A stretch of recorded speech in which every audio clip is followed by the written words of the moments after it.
आप देख रहे हैं इंडिया न्यूज, आपके साथ मैं हूं रचना बंसल। पश्चिम बंगाल की सियासत में हलचल है और इस हलचल की गूंज सीधे सीधे केंद्र तक सुनाई दे रही है, दिल्ली तक साफ समझ आ रहा है। ऐसे में सवाल ये कि ममता की बड़ी तैयारी है, तो क्या इसे समझा जाए कि 2024 की बारी है? ये वो सवाल है जो बंगाल से दिल्ली तक सियासी गलियारों में सबसे तेजी से तैर रहा है और बीजेपी की टेंशन बढ़ा रहा है, क्योंकि बंगाल जीतने के बाद ममता का कद लगातार बढ़ता जा रहा है। उसी का नतीजा है कि चुनाव से पहले टीएमसी छोड़कर बीजेपी में शामिल होने वाले ज्यादातर नेता घर वापसी करना चाहते हैं। इसके लिए कई नेता तो बाकायदा ममता बनर्जी को चिट्ठी लिखकर उनसे माफी मांगते हुए वापसी की इच्छा जता चुके हैं। बीजेपी में राष्ट्रीय उपाध्यक्ष रहे मुकुल रॉय ममता बनर्जी की मौजूदगी में बीजेपी छोड़कर टीएमसी में वापस लौट चुके हैं। सवाल सिर्फ मुकुल रॉय का नहीं है, खबर यह भी है कि बीजेपी के करीब 22 विधायक और सांसद टीएमसी का दामन थामने के लिए बेताब हैं, बेचैन हैं। हालांकि ममता ने साफ कर दिया कि गद्दारों के लिए उनकी पार्टी के दरवाजे बंद हैं। हालांकि ऐसा नहीं है कि अब टीएमसी के बागियों की वापसी नहीं हो सकती है, लेकिन ममता अब हर किसी को टीएमसी में जगह नहीं देने वाली। अब सिर्फ जनाधार वाले चुनिंदा लोगों की ही वापसी हो सकती है। ये ममता के स्टाइल की पॉलिटिक्स है और बंगाल के बाहर ममता कितना कमाल करेंगी ये देखने वाली बात होगी, क्योंकि जिस तरह से ममता यूपी में चुनाव लड़ने की तैयारी कर रही हैं, उससे कहा यही जा रहा है कि ममता का अगला टारगेट पीएम मोदी को सीधे चुनौती देना है। यानी अब उनकी नजर 2024 पर है। खैर, अब सबसे पहले आपको ममता बनर्जी का वो बयान सुनवाना जरूरी है जो उन्होंने मुकुल रॉय की वापसी के वक्त दिया। सुनिए और समझिए भी ममता बनर्जी के इस बयान में किस तरीके का संदेश छिपा हुआ है। कि আমরা আমাদের ঘরেরই ছেলে ঘরে ফিরলো, এই জন্য আমরা অভিনন্দন জানাচ্ছি। পার্থ চ্যাটার্জি আমাদের মুকুল কিন্তু ইলেকশনের সময় আমাদের দল বিরোধী একটি কথাও বলেনি। যারা ইলেকশনের সময় গদ্দারি করে বিজেপির হাত শক্তিশালী করতে গেছে এবং গদ্দারি করেছে তাদের আমরা নেব না, এটা আমাদের দলের সিদ্ধান্ত। মনে রাখবেন, চরমপন্থী এবং নরমপন্থী আছে, কিছু লোক আছে যারা হয়তো মুকুলের সাথে অনেকে গেছে, মুকুল চলে আসলে তারা নিশ্চয়ই চলে আসতে চাইবে, সেটার ব্যাপারে দল সিদ্ধান্ত নেবে। কিন্তু যারা গদ্দারি করে চরমপন্থী অনেক বেশি দলকে নিম্ন রুচির পরিচয় দিয়েছেন তাদের আমরা নেব না। Don't ask me about the ideology. And I told you that BJP will feed you. Some people feed you. The question, we are not. Mukul Roy joined. It is final. And from our side, we welcome. That is final. We are not here to satisfy you. I cannot satisfy the BJP media. Ask BJP why they are breaking the party in everywhere. We are not breaking the party. Now there is no situation that we are not majority.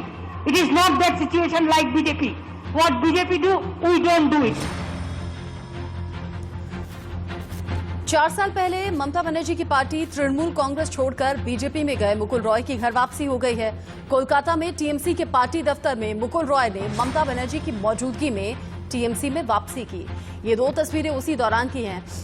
आपको याद करना चाहिए 2017 में जब BJP में शामिल हो गए थे मुकुल रॉय, और ये अभी कल ही की तस्वीर है जब 11 जून 2021 को अभिषेक बनर्जी के जरिए ही मुकुल रॉय ने टीएमसी में वापसी की है। और अब इन 2 तस्वीरों के जरिए हम आपको बताने और समझाने की कोशिश कर रहे हैं कि करीब 4 साल बीजेपी में रहने के बाद मुकुल रॉय अगर कह रहे हैं कि वहां शोषण ज्यादा होता है, मैं ही क्या कोई भी वहां रह नहीं सकता, तो इसके मतलब और मायने है क्या? क्या मुकुल रॉय ने अपना फायदा देखा है या फिर ममता बनर्जी दूर का सोच रही हैं? 2024 को सोचते हुए ये बड़ा निर्णय उन्होंने लिया है, क्योंकि मुकुल रॉय ने उन्हें उनके संघर्ष के वक्त में उनका साथ दिया है, शुरुआत से उनके साथ रहे। ऐसे में टीएमसी में वापसी के बाद मुकुल रॉय ने कहा कि अभी जो स्थिति है उसमें कोई भी बीजेपी में नहीं रहेगा, बीजेपी में शोषण बहुत ज्यादा है। क्या कुछ कहा उन्होंने, सुनिए आप। 17 में आपने बीजेपी ज्वाइन किया था, आप ममता बनर्जी और अभिषेक बनर्जी को पर्सनली अटैक भी करते थे, आपने बहुत कुछ बोला भी है। वहां से आज आप पार्टी बदलकर फिर एक बार यहाँ पे आ रहे हैं, और ये क्या आइडियोलॉजी है? एक बार आप टीएमसी से बीजेपी में गए और बीजेपी से फिर एक बार टीएमसी में आए। हम तो बीजेपी छोड़ के तृणमूल में आया है, और अभी बंगाल में जो स्थिति है, ये स्थिति में कोई बीजेपी छोड़ बीजेपी में रहेगा नहीं। मुकुल रॉय जब बीजेपी में थे तो उन्हें बीजेपी ने राष्ट्रीय उपाध्यक्ष बना दिया, लेकिन अब बीजेपी के सुर किस तरह से बदल गए हैं ये भी आपको सुनना जरूरी है। जब अभिषेक बनर्जी का तृणमूल में उदय हुआ तो अभिषेक बनर्जी तो इनके बीच बड़ी अनबन थी और अभिषेक बनर्जी ने इनको धक्का देकर घर से बाहर निकाला था। तो ये तीनों बीजेपी में आ गए। बीजेपी में फिर आने के बाद ये एक बार चाउमीन खाने के लिए चले गए, चाउमीन खा के फिर तृणमूल में चले गए, फिर वो बीजेपी में आ गए। तो इनका आयराम गैराम वाला कहानी है, आते रहेंगे जाते रहेंगे, इनको सुविधा जहां मिलेगी वहीं रहेंगे। तृणमूल कांग्रेस का भूख है, हम लोग जानते हैं, भूख है पावर का, और बीजेपी का भूख है आम जनता का पास खड़ा होने का। तो हम लोग आम जनता का पास रहेंगे और उनका भूख है पावर का, इसीलिए कोशिश करेगा बीजेपी से एक दो छूटा फूटा एमएलए भगाने का। ये है, देखिए विचारधारा का बात है, किसका क्या विचारधारा है यही सामने आएगा। बलराज मधोक जैसे नेता जो सर्वभारतीय ये अध्यक्ष थे वो भी छोड़ गए थे, उसे क्या फर्क पड़ा? मुकुल रॉय छोड़ने से क्या फर्क पड़ा? कुछ नहीं पड़ेगा। जैसे मैंने बताया, ये एक पुरी में, ओडिशा के पुरी में हर साल जगन्नाथ का रथ निकलता है, प्रभु जगन्नाथ का रथ निकलता है। उस रथ जब चलता है तो उसके सामने कोई नहीं रह सकता है, या इतने ऐसे गंभीरता से वो रथ चलता है। उस रथ से अगर छोटा सा एक लकड़ी का पीस निकल करके गिर गया तो क्या फर्क पड़ता है? जब कोई पार्टी छोड़कर चला जाता है तो फिर कुछ कहने के लिए बचता नहीं है, फिर इसी तरह की बातें होती हैं कि सुविधा चाहिए या फिर उनके जाने से कोई फर्क नहीं पड़ेगा। हालांकि इसी तरह की बयानबाजी ममता बनर्जी की तरफ से भी चुनाव के दौरान हुई थी, जब टीएमसी के एक बाद एक नेता उनके करीबी बीजेपी में शामिल हो रहे थे। लेकिन चुनाव के बाद अब तस्वीर बदलती हुई नजर आ रही है पश्चिम बंगाल में, क्योंकि सिर्फ मुकुल रॉय अकेले नहीं है, ये लंबी कतार है जो टीएमसी में वापसी चाहती है। और इसीलिए हम कह रहे हैं कि पश्चिम बंगाल में ममता का जलवा फिलहाल नजर आ रहा है, क्योंकि कई नेताओं ने टीएमसी में वापसी के लिए इच्छा अपनी जाहिर की है। ऐसे में टीएमसी में वापसी को बेताब लेकर लोगों की काफी लंबी लिस्ट सामने आ रही है। टीएमसी के पूर्व विधायक हैं दीपेंद्र विश्वास, जिन्होंने ममता को खत लिखा है। दीपेंद्र ने ममता बनर्जी से माफी मांगते हुए कहा है कि मुझे पार्टी में वापस ले लीजिए। दीपेंद्र टीएमसी से टिकट नहीं मिला था तो बीजेपी में चले गए थे, और ऐसे कई टीएमसी के नेता थे जो टिकट नहीं मिलने से नाराज थे। वहीं पूर्व टीएमसी विधायक सोनाली गुहा भी बीजेपी से नाराज चल रही हैं और लग रहा है कि टीएमसी में वापसी करने की तैयारी है। ममता से सोनाली गुहा ने वापसी की इच्छा जताई है और कहा है कि मैं तुम्हारे बिना नहीं रह पाऊंगी दीदी। अब सोनाली गुहा कह रही है कि मैं तुम्हारे बिना नहीं रह पाऊंगी। चुनाव के दौरान बीजेपी में शामिल हो गई। चुनाव से पहले सोनाली बीजेपी में शामिल हुई। टीएमसी की बागी सरला मुर्मू भी इसी कतार में है, वो भी घर वापसी चाहती हैं। इसके अलावा अमोल आचार्य समेत कई ऐसे नेता हैं जो टीएमसी में वापसी के लिए जुगत लगा रहे हैं, अलग अलग तरीके से मनाने की कोशिश भी कर रहे हैं। लेकिन क्या सभी की घर वापसी हो पाएगी? क्योंकि ममता बनर्जी कह रही हैं सभी की वापसी नहीं होगी, जिन्होंने गद्दारी की उन्हें हम पार्टी में वापस नहीं लेंगे। रौनिक दत्ता ज्यादा अपडेट के साथ जुड़ गए हैं, फिर हम अपने पैनल के पास पहुंचेंगे, उनसे बात करेंगे। रौनिक, मुकुल रॉय की वापसी हो गई, लेकिन इस कतार में और किन किन का नाम है, किन किन नामों को लेकर चर्चा तेज है जिस पर ममता बनर्जी मोहर लगाने वाली हैं? देखिए, हमारे पास जो खबर मिल रहा है कि 22 एमएलए और 5 एमपी अभी तक टीएमसी से कांटेक्ट कर चुके हैं।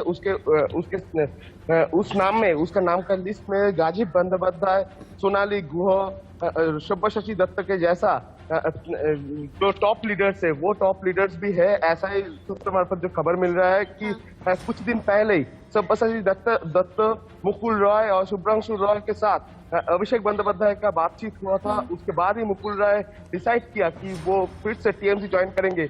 और हम लोग देखे थे कि बीजेपी में मुकुल रॉय जब गए थे उसके साथ साथ टीएमसी का ताबर जो नेता है, टॉप मोस्ट लीडर्स, वो चले गए थे। तो उसके बाद मुकुल रॉय कल ज्वाइन किए और वो ज्वाइन करने के बाद ही 22 एमएलए और 5 एमपी जेला में से विधायक भी जो बीजेपी का विधायक है, ऐसा भी कोई कैंडिडेट है वो आने के लिए टीएमसी के साथ जोगाजोग कर रहा है, ऐसा ही सूत्र मार्फत खबर मिल रहा है। लेकिन जिन नामों को लेकर मंथन चल रहा है, जिन नामों को लेकर ममता बनर्जी की हरी झंडी मिलेगी, उन नामों पर नजर आप रखिएगा रौनिक दत्ता। फिलहाल ये अपडेट हम तक पहुंचाने के लिए बहुत शुक्रिया आपका।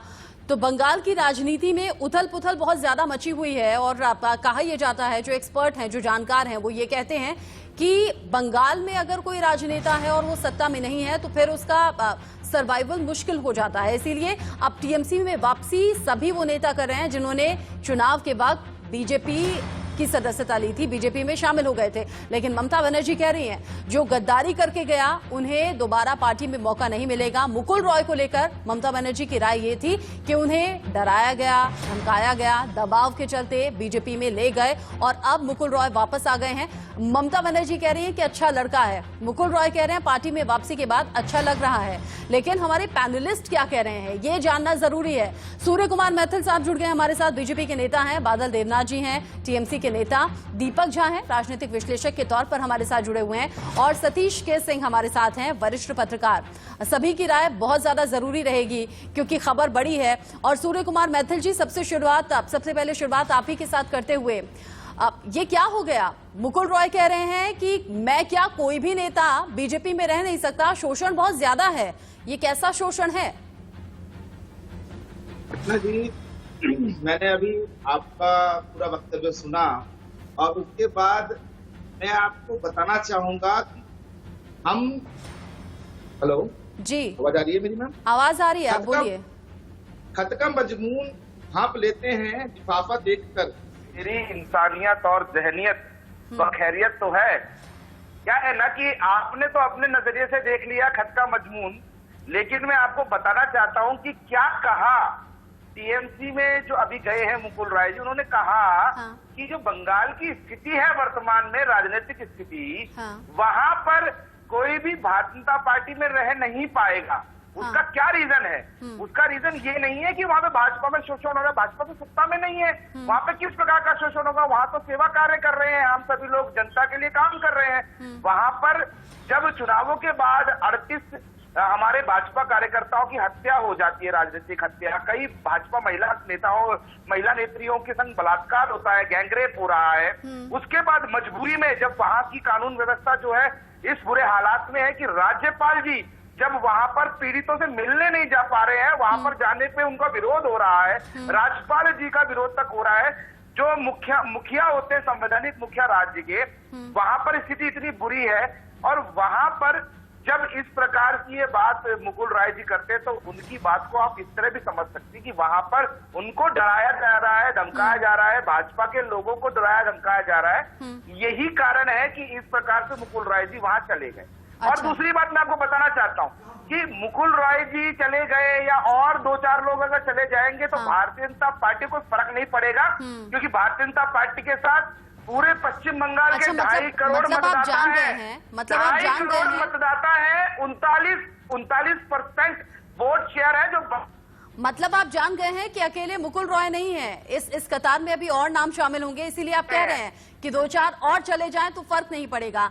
बादल देवनाथ जी, ममता बनर्जी कह रही हैं सभी की वापसी नहीं होगी, जो गद्दारी करके गया उसे हम वापस नहीं लेंगे। वो क्या पैरामीटर होगा, किससे तय होगा कौन गद्दार है कौन गद्दार नहीं? पार्टी तो सभी ने छोड़ी, बीजेपी में शामिल सभी हुए, फिर कैसे तय होगा कि किसे वापस लिया जाए? रचना मैडम, गुड मॉर्निंग जी। उससे पहले मैं एक बात कहना चाहता हूँ, ये जो गैंग रेप का बात किया ना, मैं तो उनको जानता नहीं। मैडम, बंगाल में बंगाली समाज इतना अच्छा है, इनका कल्चर इतना अच्छा, कोई यहाँ पर गैंग रेप नहीं होता है। एक भी लोगों को एक भी नाम रचना मैडम बोल दीजिए जिसके ऊपर यहाँ पर कोई इलाका, कोई जिला, कई शहर में एक गैंग रेप हुआ और एक के ऊपर कोई रेप हुआ, एक नाम बता दीजिए। ये नहीं होता है यहाँ पर। दूसरा बात मैडम, अमित शाह जी चुनाव के समय एक रैली में संबोधित करते हुए तो कहा, दीदी चुनाव आते आते अकेले हो जाओगे, आप अकेले हो जाओगे, आपके पास आपके पास कोई नहीं रहेगा। लेकिन आज क्या हुआ? और अमित शाह 2024 में मैं आपको इंडिया न्यूज के माध्यम से फिर एक बार हर चरण में कहा अमित शाह जी कान खोल के सुन लीजिए, 2024 में मोदी जी सेंट्रल में नहीं जाएगा। उसके साथ साथ आपको भी गुजरात में जाना पड़ेगा अमित शाह जी को। और एक बात मैडम सुन लीजिए, ये जो अमित शाह जी है ना, वे खुद पॉलिटिक्स नहीं जानते हैं। वे होम मिनिस्टर हो गया, पार्टी के अध्यक्ष हो गया, एक टीएमसी से एक लीडर भाजपा में ज्वाइन किया, उससे 2 साल के अंदर उससे पार्टी के ऑल इंडिया वाइस प्रेसिडेंट बना दिया। उसके बाद उसको कह रहे थे नहीं, तुमको सेंटर में कोई जगह नहीं है, तुम जाओ कृष्णनगर उत्तर में, वहां पर एमएलए बन जाओ। एमएलए का उम्मीदवार का टिकट दे दिया। बाबुल सुप्रे एक कैबिनेट मिनिस्टर है, उसको भी बोल रहे तुम एमएलए टिकट में जाओ। जिसको अपर में उठा लिया उसको फिर बोल रहे तुम नीचे जाओ। तो ये जो अमित शाह जो है लपेट के बारे में, जगन्नाथ के बारे में, नीतीश प्रामाणिक जो एमपी है, सब एमपी को बढ़ा दिया एमएलए फैमिली में। लेकिन जानकार तो कहते हैं कि अमित शाह जैसे रणनीतिकार नहीं है कोई। और एक लाइन मैडम, ये जो अमित शाह पहले उनको सबको ज्वाइन किया, किसी को चैनल प्लेन में ले गया, सबको वॉशिंग मशीन में धो दिया, सबको सफाई कर दिया, जो लोग पैसा लिया वीडियो में वही भाजपा प्रदेश में दिखाया। आप लोग हर चरण में दिखा पैसा लिया, उन लोगों को लेके पार्टी में ज्वाइन किया। वही लोग जब जीत नहीं सकते, 140 लोगों को टीएमसी से लेके पार्टी में उम्मीदवार कर दिया, एमएलए टिकट दे दिया, 6 लोग जीता, बाकी सब हार गया। लेकिन मैं तो जानता हूँ, पूरा देश जानता, पूरे बंगाल के लोग जानते हैं, 3 महीना 4 महीना पहले से जानते थे ममता बनर्जी फिर से सीएम बनेगा, भाजपा हारेगा। अमित शाह को इससे मैं पॉलिटिक्स नहीं जानते हैं। आपने बादल देवनाथ जी आपने सारी बातें जो बोल दी, बादल देवनाथ जी आपने सारी बातें तो बोल दी, आपने मेरे सवाल का जवाब नहीं दिया। आपने बताया नहीं कि ममता बनर्जी कैसे तय करेंगी कि किसने गद्दारी की थी, किसने नहीं। ये जो लंबी कतार हम जो सुन रहे हैं, इसमें वापसी किसकी होगी, किसकी नहीं, इसका जवाब आप तैयार करके रखिएगा। मैं सतीश के सिंह सर से पहले जान लूं कि जो बादल देवनाथ जी, क्योंकि और भी गेस्ट हैं हमारे, वो बुरा मान जाएंगे। एक एक करके मैं सबसे बात कर लेती हूँ। सतीश सर, जो हमें अभी फिलहाल दिखाई दे रहा है, क्या सिर्फ तस्वीर इतनी सी है या फिर दूर का सोच रही हैं ममता बनर्जी? ये कहीं 2024 की तैयारी तो नहीं है जहां सोच रही है कि ठीक है जो पार्टी में वापस आ रहा है रख लो, जो काम का है उसे साथ मिलाकर चलो, तो दूर का सोच पाएंगी? देखिए, बंगाल में बदले की राजनीति चल रही है। जो भारतीय जनता पार्टी ने भगदड़ मचाया था टीएमसी में चुनाव के पहले, इसका असर ये हुआ था, उसका बदला हो रहा है। दूसरा कि जो किराए की पार्टी बन गई, कि आए टेनेंसी लिया, और जब वहां बीजेपी मटिया मेट हो गई बंगाल में, तो सब वापस जा रहे हैं। क्योंकि अब जो स्थिति बन रही है वो राज्य सरकार का जो एडमिनिस्ट्रेशन है वहां के लोगों को परेशान कर सकती है, उनके खिलाफ कार्रवाई होती है, सबके खिलाफ कुछ बात रहती है। अब केंद्र सरकार ऐसी स्थिति में क्या करेगी ये भी देखने लायक हुआ, तो इसका भी दौर शुरू होगा। अब बात आपकी कि देखिए, कलकत्ता से ही राजधानी दिल्ली आई थी और ममता बनर्जी लगातार कह रही है कि उनका एजेंडा है, अगला सिर्फ एक एजेंडा है, मोदी को हटाना।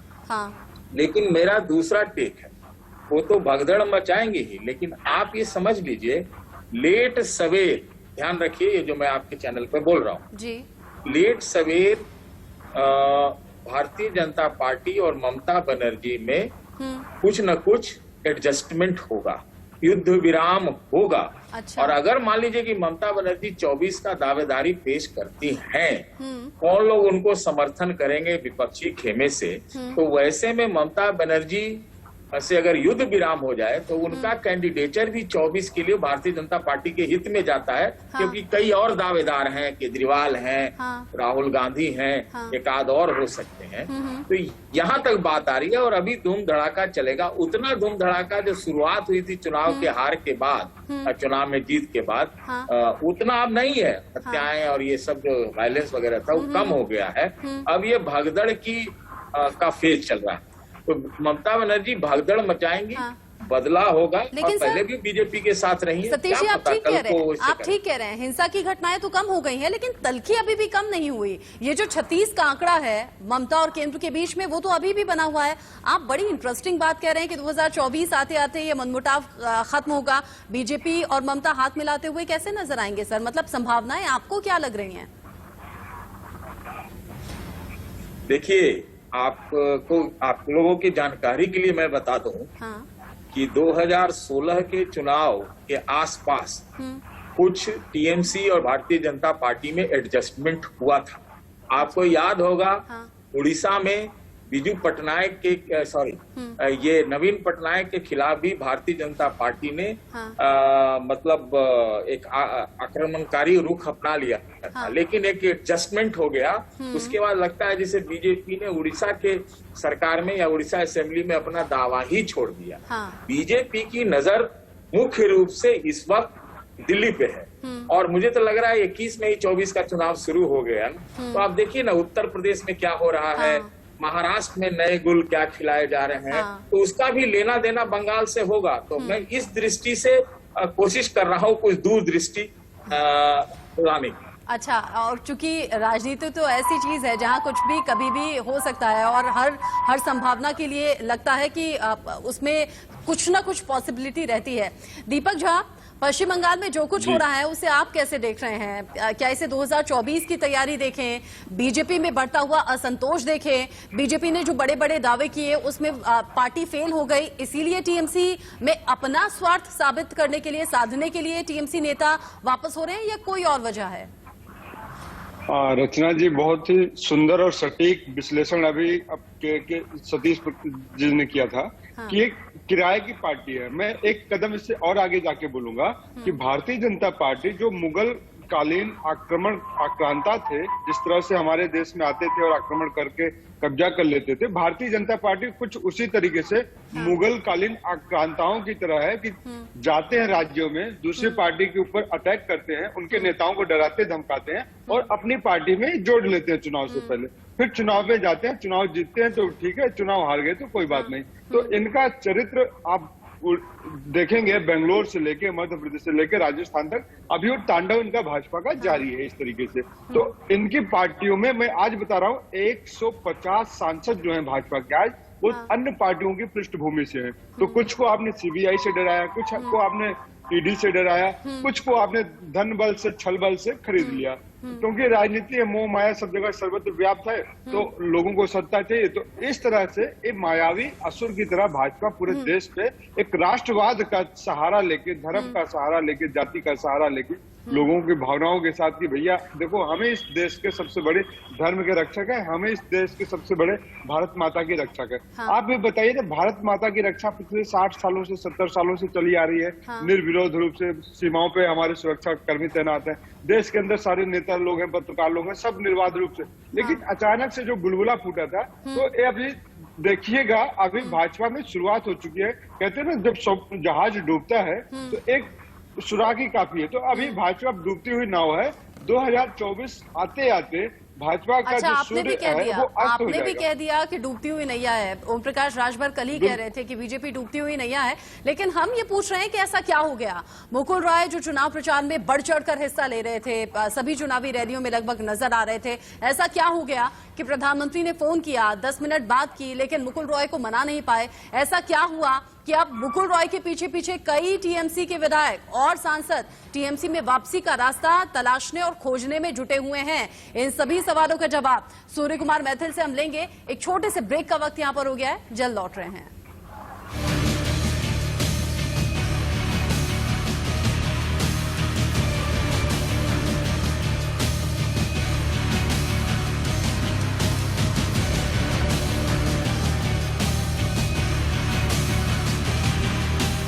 মুকুলকে আমরা আমাদের ঘরেরই ছেলে, ঘরে ফিরলো, এই জন্য আমরা অভিনন্দন জানাই। हम तो बीजेपी छोड़ के तृणमूल में आया है।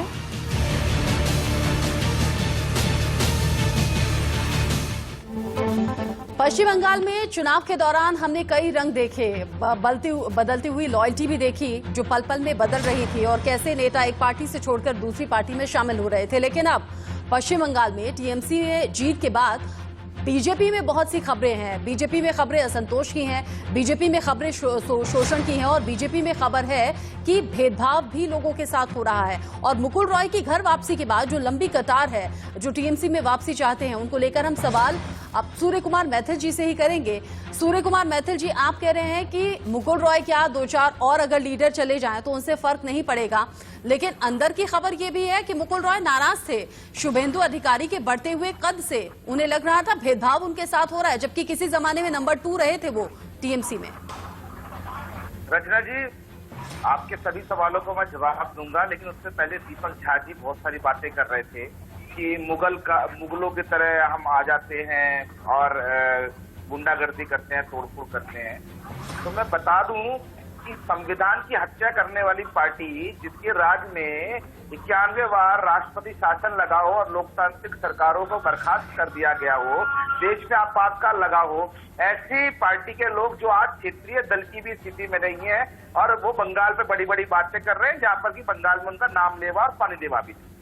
और यहाँ पर जो टीएमसी के नेता, हमारे बहुत ही कद्दावर नेता जो बहुत बड़ी बड़ी बातें कर रहे थे, बादल देवनाथ जी, कि किसने हत्या कर दी, कहाँ गैंगरेप हो गए, तो मैं छोटी सी बात आपको बताना चाहता हूँ कि मेंबर ऑफ पार्लियामेंट जलपाईगुड़ी जो है मिस्टर जयंत कुमार रॉय, उनके ऊपर टीएमसी के गुंडों ने हमला किया, उनको लाठियों से पीटा, उनके साथ के कॉन्वॉय को लाठियों से पीटा। सूर्य कुमार मैथिल जी, पूरी बात सुन लीजिए ना, मेरी भी तो बात सुन लीजिए ना, 1 मिनट नहीं दे पाऊंगी ना। सूर्य कुमार मैथिल जी, हिंसा दोनों पार्टी की तरफ से हुई, हिंसा दोनों पार्टी की तरफ से हुई, गुंडागर्दी दोनों पार्टी की तरफ से हुई। हिंसा पर हम बात नहीं कर रहे हैं सर, हिंसा दोनों पार्टी की तरफ, सर हिंसा दोनों पार्टी की तरफ से हुई, बीजेपी ने भी की, टीएमसी ने भी की। नहीं, कोई दूध का धुला नहीं है, कोई दूध का धुला नहीं है, नहीं, हिंसा दोनों तरफ से हुई है सर हिंसा, सर ग्राउंड जीरो पर थी, इंडिया न्यूज की टीम ग्राउंड जीरो पर थी सर, हिंसा दोनों तरफ से हुई है। आप बढ़ते असंतोष पर बात कीजिए ना, चुनाव बीत गए, हिंसा दोनों तरफ से हुई है, ग्राउंड जीरो पर थी इंडिया न्यूज की टीम, बीजेपी भी कम नहीं थी ना। आप कहेंगे तो मैं मान लूंगी क्या, आप कहेंगे तो मैं मान लूंगी क्या सर? ऐसे ही टाइम वेस्ट हो जाएगा, फिर मुझे दूसरे गेस्ट के पास जाना होगा, फिर मैं दूसरे गेस्ट से सवाल करूंगी अगर आप मेरी बात का जवाब नहीं देंगे। हम हिंसा पर बात नहीं कर रहे हैं सर, बढ़ते हुए असंतोष को आप कैसे रोकेंगे? ऐसे तो एक एक करके वो तमाम लीडर टीएमसी में वापस चले जाएंगे, इस पर बात कीजिए। देखिए, भारतीय जनता पार्टी में वही लोग टिक सकते हैं जो कि अपने मेरुदंड के साथ हों, जिनके पास रीढ़ की हड्डी होती है। अच्छा, तब नहीं थी, सेवा का काम कर सकेंगे, अच्छा तब नहीं थी जब टीएमसी छोड़कर आए थे, अच्छा तब नहीं थी, आपको बता दें, नहीं रीढ़ की हड्डी तब नहीं थी जब टीएमसी छोड़कर बीजेपी में शामिल हुए। सत्ता लोलुपता के नेता है, उनका कोई स्थान नहीं है। मैं आपको बताना चाहता हूँ, हम लोग राष्ट्रवादी पार्टी है, हमारे यहाँ पर अपनी पीढ़ियां खप गई है, नहीं सर, इसलिए अपनी बातों में फंस गए। सुन लीजिए, पूरी बात सुन लीजिए। ये तो वही वाली बात हो गई कि वो नाराज है। सूर्य कुमार मैथिल जी, ये वही वाली बात हो गई, आओ तो वेलकम, जाओ तो भीड़ कम, ये कुछ ऐसा है। तब रीढ़ की हड्डी नहीं थी। जो राष्ट्र सेवा कर सकते हैं उनका स्वागत है, और जिनको चाहिए नहीं, मैं सहमति नहीं हूँ, मैं आपके जवाब से सहमति नहीं हूँ सर, नहीं मैं आपके जवाब से सहमत नहीं हूँ। बादल देवनाथ जी, ये जो लंबी कतार है जो वापसी चाहते हैं, ममता बनर्जी कैसे तय करेंगी कि लॉयल्टी अब बदलेगी नहीं, गद्दार कौन था कौन नहीं? सिर्फ इसी पर बात कीजिएगा प्लीज, हिंसा वगैरह पर नहीं। नहीं, वो कोई हिंसा के बारे में मैं नहीं कहूंगा मैडम। मैं हिंसा करने वाले हिंसा के बारे में क्या बोलेंगे? मैं दूंगा। बच्चे बैठ जाओ, उम्र हुआ, बैठ जाओ। अरे सभी बैठे हैं, बस शोर मत मचाइए, भारत है, आपस में मत लड़िए सर। बादल देवनाथ जी बोल दीजिए, वक्त बीत जाएगा। बादल देवनाथ जी बोल दीजिए, वक्त बीत जाएगा वरना। सूर्य कुमार मैथिल जी, आपको अभी शांत रहना है। सूर्य कुमार जी, आपकी बारी चली गई। सूर्य कुमार जी बोलने दीजिए बादल देवनाथ जी को, उनका पक्ष भी तो सुन लेना। लिमिट पर रहो, लिमिट में। हाँ, आराम से रहिए, आराम से, दोनों आराम से रहिए। बादल देवनाथ जी, लॉयल्टी तय कैसे होगी, लॉयल्टी की परख कैसे होगी? इसलिए सीनियर लोगों को बुलाना चाहिए। और मैडम, जो गद्दार के बात कह रहे हैं, ममता बनर्जी जो गद्दारी की जो बात आप कह रहे हैं, चुनाव के ठीक 7 दिन पहले, 10 दिन पहले, 1 महीना पहले, 2 दिन चुनाव के जो नॉमिनेशन दाखिल करने जाएगा उसके 2 दिन पहले, जिसका नाम ले रहे एक महिला मालदा के, उन्हें उसका नाम डिक्लेयर किया। डिक्लेयर करने के बाद अच्छा उन्होंने भाजपा में ज्वाइन कर दिया। अच्छा। ममता बनर्जी विधानसभा टिकट उनको दिया, एमएलए का टिकट था, उनसे छोड़ के दूसरा पार्टी में चला गया। ये तो गद्दार है। और जो सोनाली गुह का नाम बहुत सारे नाम को आ रहा है, जो 6 दिन पहले चलेगा, 6 दिन पे भाजपा क्या किया, आज लिया कल टिकट दे दिया। ये जो अभी जो आइडियोलॉजी का बात आ रही है ना मैडम, भाजपा का कुछ आइडियोलॉजी नहीं है ये। मतलब आप कह रहे हैं कि इलेक्शन से, हाँ बोलिए बोलिए। ये जो राष्ट्रीय संसदों का बात कर रहे हैं, मेरा भी जन्म तो राष्ट्रीय संसद हुआ, तो था इन लोगों के साथ, वो अगर आपने मैं छोड़ के चलाया, क्यों ये लोग मुझे मारने का कोशिश किया था, जात ले लेने का। मैं अभी इंडिया देश में कुछ नहीं और नहीं कहूंगा। ये लोग का कोई पॉलिटिक्स नहीं, कोई आइडियोलॉजी नहीं, कुछ नहीं है। और ये जो हॉट से ये जो क्रिया का पार्टी जो बोल रहे हैं ना, मैं यही मना कर रही थी सर, मैं यही मना कर रही थी सर, दोनों पार्टियों ने किया है सर, और भी गेस्ट हैं, माफी के साथ रोक रही हूँ। नहीं, आप कह रहे हैं हफ्ता पहले, 10 दिन पहले, 15 दिन, 20 दिन, 25 दिन, 1 महीने पहले अगर कोई टीएमसी छोड़कर बीजेपी में चला गया तो वो ममता बनर्जी की नजर में गद्दार है और उनकी पार्टी में वापस नहीं होगा। मैं आपकी इस बात को ख्याल रखूंगी, अगर आगे ऐसा हुआ तो फिर मैं आपसे ही सवाल करूंगी। सतीश सर, कल की जो तस्वीरें थी, ममता बनर्जी मंच पर रहती हैं, अभिषेक बनर्जी जिन्हें इतना ज्यादा घेरा गया, इतना ज्यादा जांच बिठा दी गई, और ममता मंच पर मौजूद रहती हैं, अभिषेक बनर्जी से सारी वो प्रोसेस करवाती हैं मुकुल रॉय की वापसी की। ये एक अलग कॉन्फिडेंस नजर आ रहा था ममता बनर्जी में, अगर मैं गलत नहीं हूं तो। देखिए, ममता बनर्जी ने और अपने सहयोगियों के साथ इस बार जो चुनाव लड़ा, वो बिल्कुल बहुत ही मतलब जिसको कहते हैं मजा हुआ, जमीन वाला नेता। पांव भी टूट गया, पांव भी खराब हो गया, और हर तरह से। और आपने पांव का जिक्र किया है सतीश जी, तो वो लाइन याद है ना हमें, एक पैर से बंगाल जीतूंगी, 2 पैर से दिल्ली। नहीं, देखिए वो तो बोली है, बोलता है, नेता लोग ऐसे ही बोलता है। मैं दूसरी बात कर रहा हूँ। देखिए, सच्ची बात क्या है कि भारतीय जनता पार्टी ने बंगाल को युद्ध बनाया था, और युद्ध में वो हारे हैं, और उनकी बंगाल पॉलिसी फेल हुई। अब अगर बंगाल पॉलिसी बुरी तरह से फेल हुई, किराए से पार्टी नहीं चलती, उनके जो पुराने अध्यक्ष थे, जो गवर्नर भी थे, वो बोले कि ये नए लोग आ गए, उनका कोई ठिकाना का नहीं। वही बात सही हो रही है। तो जो आइडियोलॉजी भी कॉम्प्रोमाइज हुआ, क्योंकि देखिए मौसमी जो नेता होते हैं इधर से उधर जाने वाले, उनका कोई कमिटमेंट नहीं होता है, वो आज इधर है कल उधर।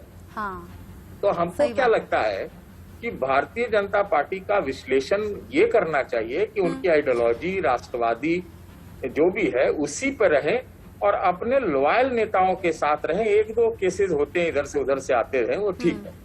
तो ये बात एक्चुअली ये है। अब 1 पांव से 2 पांव वाला जो आपने बात कही है, तो नेता क्या कहेगा? नेता तो यही कहेगा ना, वो तो लगातार 24-24 की बात कर रही है, लेकिन वो रूप लेगा नहीं लेगा। मैंने आपसे पहले भी कहा कि आप कल को एक नया रूप देखने को मिल जाए। नेताओं की बात और पॉलिटिकल पार्टीज की बात पर ज्यादा यकीन मत कीजिए। आज कुछ और होता है, कल कुछ और हो जाता है। आज जो दुश्मन होते हैं वो कल दोस्त हो जाते हैं। आपने बिल्कुल ठीक कहा, राजनीति में अपार संभावनाएं होती है, दुश्मन हो जाते हैं। हाँ, बिल्कुल सही कहा। दीपक झा, लास्ट कॉमेंट आपका। जी, देखिए, यहाँ भाजपा प्रवक्ता बैठे हुए हैं, लेकिन उनकी नासमझी पे मुझे बहुत मतलब तरस आता कि भाजपा के अपने बड़े दिग्गज नेताओं की, अमित शाह जी की और नरेंद्र मोदी जी की गलतियों को बेचारे नहीं बचा पाए हैं। तो इनका दोष नहीं है, क्योंकि जब इतने बड़े नेता गलती करते तो इनके जैसे प्रवक्ता और कार्यकर्ता नहीं बचा सकते। अरे सुन तो लीजिए श्रीमान, सुन लीजिए। अच्छी बात नहीं है। सभ्यता और संस्कार का परिचय दीजिए। इंडिया न्यूज पे बैठे हुए हैं आप, और देश देख रहा है आपको, तो यहाँ बचकानी हरकतें मत करिए। आप इटली से लेके आए हैं क्या? रचना जी देखिए, अगर आप इस बीच में तरह बोल रहे हैं। पर्सनल कमेंट करते रहेंगे तो सर बात कैसे करेंगे? कंक्लूड कर तो रहे हैं। दीपक जी को बात बोलने दीजिए ना, दीपक जी को बोलने दीजिए ना। ये क्या कह रहे हैं आप? पप्पू पार्टी, ये क्या कह रहे हैं आप? सर सम्मानीय लोग हैं आप लोग, सम्मानीय लोग हैं, आराम से बैठिए ना, आराम से बात कीजिए, सम्मानित भाषा का इस्तेमाल कीजिए। दीपक झा, जल्दी से बोल दीजिए। देखिए मैम, रचना जी, जब इन लोगों के पास मुद्दे नहीं होते हैं तो आपको भी डाइवर्ट करते हैं, हमको भी डाइवर्ट करते हैं, पूरे डिबेट को डिरेल कर जाते हैं। आज बात है कि भाजपा में भगदड़ मची हुई है, क्योंकि अभी देखिएगा साम दाम दंड भेद ये लोग चलाए। इन्होंने सतीश सिंह ने बहुत सही कहा कि ये आइडियोलॉजी को छोड़ के आक्रांताओं की तरह देश में राज करना चाहते हैं। अमित शाह जी 50 साल का रोड मैप तैयार करते हैं। रोड मैप 50 साल के लिए मतलब है कि आपको भारतीय संविधान में भरोसा नहीं है। हमारा पंचवर्षीय संविधान है, 5 सालों में चुनाव होता है, उसमें इनको यकीन नहीं है अगले 50 सालों के लिए। तो देश का पूरा ताना बाना शांति को इन्होंने तहस नहस कर दिया है। धर्म के आधार पर, जाति के आधार पर भारत माता की झूठी कसम खा के सतीश सिंह ने बहुत सही बात की कि इनकी बातों पे देश मुझे ऐसा लगता है हर राजनीतिक पार्टी अपना फायदा तलाश लेती है, फिर चाहे वो लोगों को भ्रमित करने में हो, लोगों को बहकाने में हो। और ये आम लोगों के हाथ में होना चाहिए, ये आम लोगों के हाथ में होना चाहिए कि अपनी बुद्धि और विवेक का परिचय देते हुए सही नेता को चुने, ताकि बाद में पछताने के लिए कुछ बचे नहीं। बहुत शुक्रिया आप सभी का हमारे साथ जुड़ने के लिए। सूर्य कुमार जी, बादल देवनाथ जी, दीपक झा और सतीश सर, आपका भी अपना कीमती समय हमारे साथ साझा करने के लिए। जिस तरह की तस्वीर फिलहाल पश्चिम बंगाल में दिख रही है, ममता बनर्जी फुल कॉन्फिडेंट हैं और याद आती है वो लाइन जब उन्होंने कहा था कि एक पैर से बंगाल जीतूंगी, 2 पैर से दिल्ली जीतने की तैयारी क्या वाकई है। और मुकुल रॉय की वापसी और फिर लंबी कतार नेताओं की जो टीएमसी में वापसी चाहते हैं, क्या वाकई 2024 की तैयारी में ममता अभी से जुट गई हैं? एक ब्रेक का वक्त है। মুকুলকে আমরা আমাদের ঘরেরই ছেলে, ঘরে ফিরলো, এই জন্য আমরা অভিনন্দন জানাই। हम तो बीजेपी छोड़ के तृणमूल में आया है।